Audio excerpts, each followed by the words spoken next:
I was happy. So, guys, you know that I've been obviously following the disaster, particularly in the Volta region, as a result of the spillage of the Akosombo Dam. Because I think it was a year ago when the tidal waves also affected some parts of the Volta region, and we collaborated with corporates, Ghana, to send some relief items to the place. I was super excited when I got to know on Sunday that the president was going to be there. Not necessarily because Mr. President was going to say take items to the people or distribute, no. But when the president goes to a place when something like that happens, it brings attention, focus. People begin to talk and people begin to contribute so that we can do something to help the people. But I was super disappointed with his speech.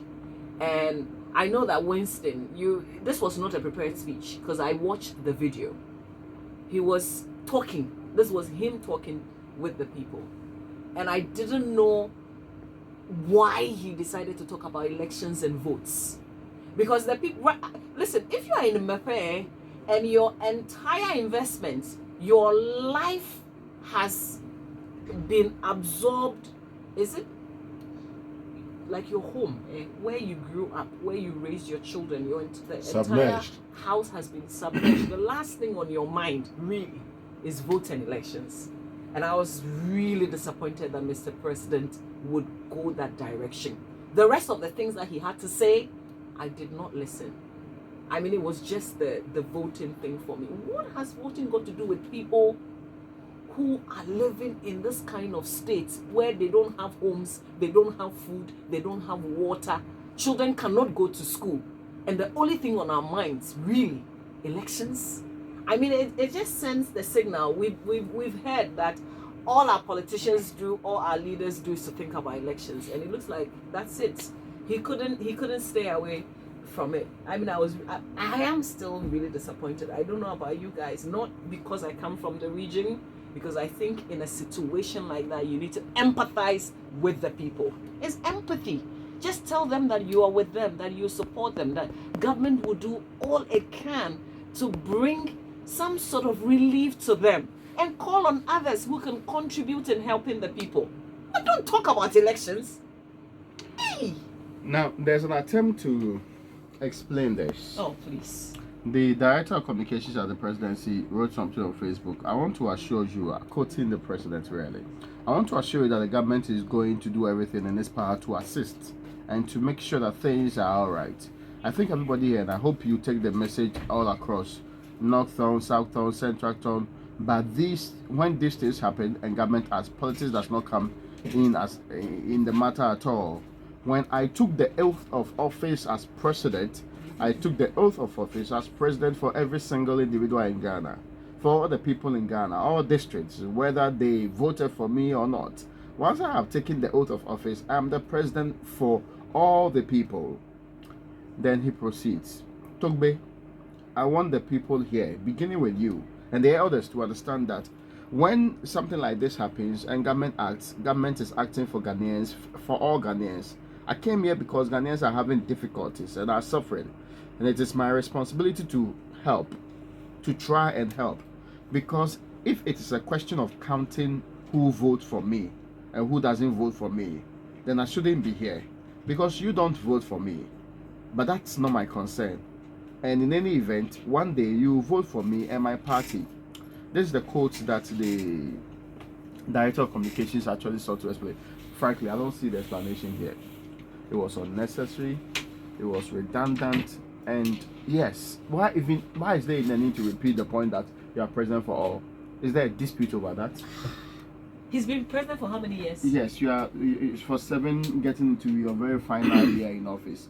I think that sometimes we explain away certain things because we do not sit with them properly, and they can be abused. So if the president has not added that, what will be our conversation this morning?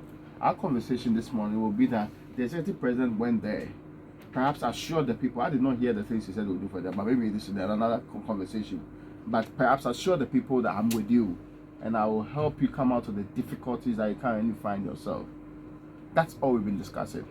We did not plant those words into the mouth of the President of the Republic of Ghana. And could he have chosen better words? Yes. But I am not sure when you miss the point. And there are people who have even suggested that, oh, we should see it on a lighter note. Please, there's no lighter note to this conversation. People have lost everything that they have. What's the lighter note here? Is there a war ceremony? Is there a dance grouping that's actually meeting him or something? This is no joke. So that cannot also suffice. Except maybe if somebody told the president to say this, the person is not qualified to continuously advise the president on what to say. If the president on his own volition decided to say this, then we have a bigger problem than we think we have. Raymond, there are people who say you want someone Acquah, and someone Inkai, and someone Chiameka, and then someone Anaka. I mean, that's if I got it right. Whatever it is, under no circumstance should the president be making reference to votes and the fact that he is president for all Ghanaians at a time like that. The situation in which the people find themselves is such that the president is there and it should be assuring that help is near. Because if the whole president of the country comes to your community, you would be relieved that at least our plight has reached the first gentleman, and so help is with us today. But you see, even though the president talked about we will do everything to give you help, which I've played that teaser, we're talking about the votes today. It was so unnecessary. I mean, look, you can't explain this away. It's so unnecessary. You don't need to put in votes at that point in time. If anybody suggested that you were not there because the people didn't vote for you, it was not for you to respond at that forum. I did not vote in 2016 and 2020. You see? So maybe I don't deserve president. It was. My point is that it is so unnecessary, and the president must appreciate one thing. Whoever his advisors are should tell him, look, once upon a time, a certain minister told me that he went to a place with the president. I'm not going to mention the minister, I'm not going to mention the president, but just for purpose of analysis.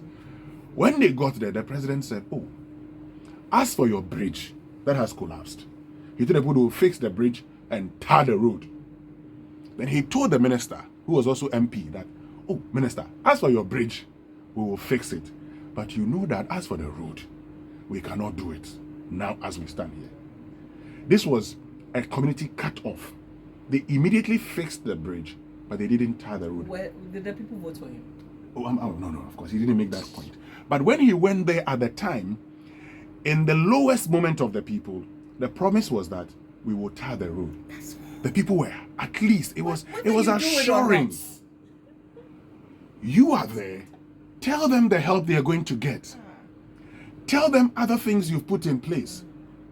Tell them the funds you're releasing to NADMO are contingency funds and things, if there's any money in there, that you want to make available to them. There and there, we're talking about being president for irrespective of who voted for you and who didn't vote for you. Or just tell them that you love them, you are with them in these difficult times. That's all. Don't even make any promises.